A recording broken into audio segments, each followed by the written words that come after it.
Shetani hawezi kukupa maisha ya hofu kama hata kupandikizia ndani yako mawazo ya kukutia hofu.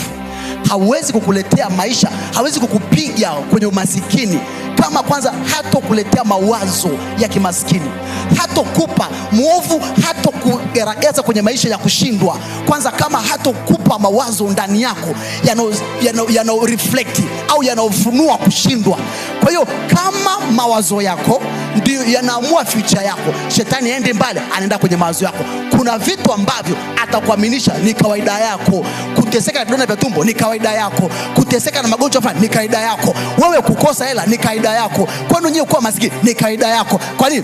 Analeta hiyo lugha kwa maana anajua bisa hiyo lugha akishaiweka moyoni, ukishaikubali, ukishaipokea, ndicho ambacho utaanza kukiishi. Utakuwa unasema mara kwa mara. Tunasema hivi, sisi ni matokeo ya yale mambo ambayo tunayawaza, alafu tunakuwa tunayasema mara kwa mara. Kwa hiyo kuna vitu vingine vinatokea kwa sababu tunavizungumza mara kwa mara. Kwa hiyo tukishindwa kuzilisha akili zetu neno la Mungu, tukishindwa kuzilisha akili zetu taarifa sahihi, tukishindwa kulisha akili zetu mawazo sahihi yanayotoka kwa Mungu, uwe na uhakika maisha yetu sisi yatakuwa sio maisha sahihi, japokuwa tuna Mungu ambaye ana uwezo wa kutufanikisha.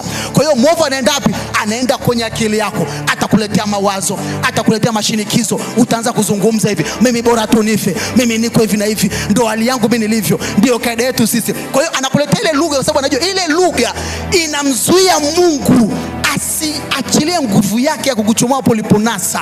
Kwa hiyo kuna wakati unatumia kinywa chako na kusema kwa maneno yako kwamba kwa jina la Yesu hapa nitatoka tu, kwa jina la Yesu hapa nitavuka tu, kwa jina la Yesu hapa nitachomoka tu, sintofia hapa, sintobaki hapa, kuna mali Mungu ananipeleka. Kwa hiyo unapozungumza lugha kama hiyo, Mungu anasema hakika huyu mtu ana maarifa, huyu mtu anajua Mungu anakufa.